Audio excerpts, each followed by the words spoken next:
There was an early morning murder today in the streets of the old capital.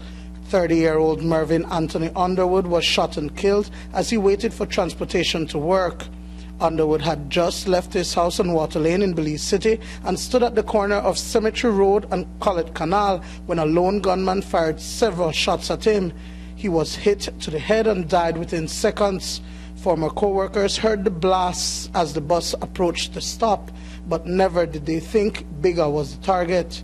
Mervin was about to board the bus. I think the bus was about 400 feet away. Actually, the folks in the bus that were already in the bus heard the gunshots, but they weren't sure if it was pop shot or dynamite or what. And when they got to the corner where they normally pick up Mervin, then they saw him there, they recognized his shirt, then of course they recognized him shortly after. So he was about to get on the bus shortly before 7, and they shot him.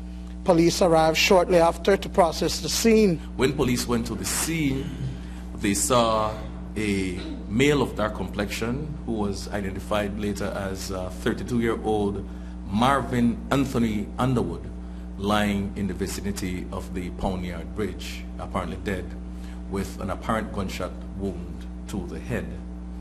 Again, he was transported to the Carl Houston Memorial Hospital, where his body awaits a post-mortem examination as the investigations continue. Underwood was routinely on his way to work at Cisco Constructions when his life was callously taken.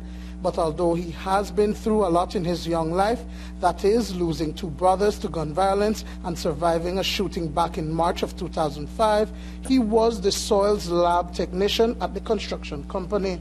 We really don't know exactly why. Mervin has been, this March would have made 3 years. He's working with the company. He was a soils lab technician. He was responsible for the quality control of the concrete. He was on site a lot, all over the city, different sites. So we're a little puzzled. He was a very quiet guy, very humble. I think he recently just had a baby, so he was serious into his being responsible. Yes, it certainly has affected morale. This one is very close to home for us. They're all bad when they lose their life, anybody that loses their life. But this one, he's been with us for 3 years. Every morning we have devotion out here. He's there. We deal with him every day. So it was hard for everybody, but we all know we just have to keep on going and keep on doing the right thing. So who could have wanted the demise of Bigger? No, we don't have much leads to go on the second murder. We don't have anybody in custody, and not much coming from and the shooting at Flamboyant Street likewise, because the victim is unable to speak to us at this time.